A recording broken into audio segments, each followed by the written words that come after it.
what's even more dangerous than this threat of being canceled is the federal government wielding its power and might to punish those who dare to question or disagree with them and their policies.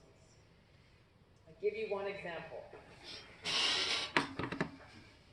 If you go on DHS.gov, you'll find Biden's Department of Homeland Security summarizes the 3 factors that led them to declare that we are in a heightened state of a domestic terrorism threat.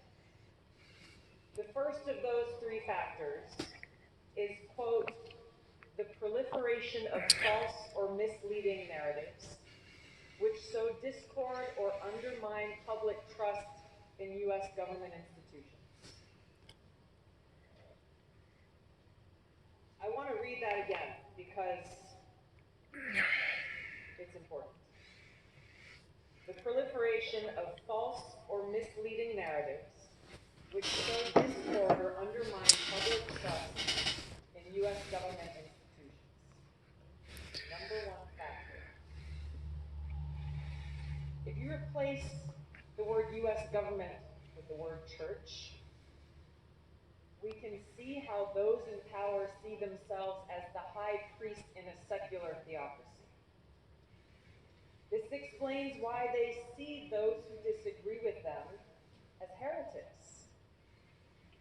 So it's not surprising that those who reject their leadership or views, these are the people who are targeted by Biden's Attorney General as domestic terrorists, simply for holding anti-authority views. Basically what they're telling us is you are an enemy of the state if you dare to oppose or even question the president, his administration, or his policies.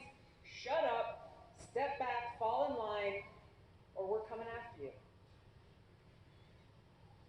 This isn't some theory, this is reality. And this is a reality we're seeing play out in Canada as we speak.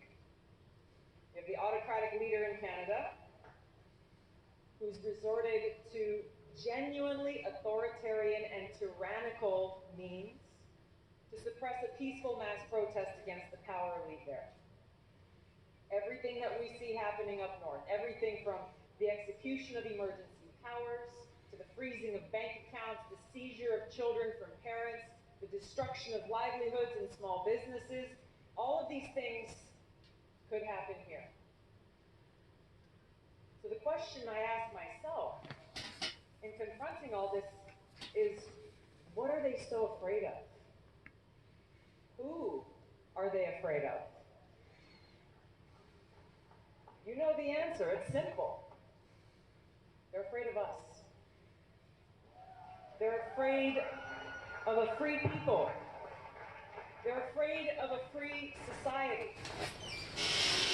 And I've got to believe that Thomas Jefferson was thinking about these cowardly, fearful leaders when he said they prefer the calm of despotism to the boisterous sea of liberty.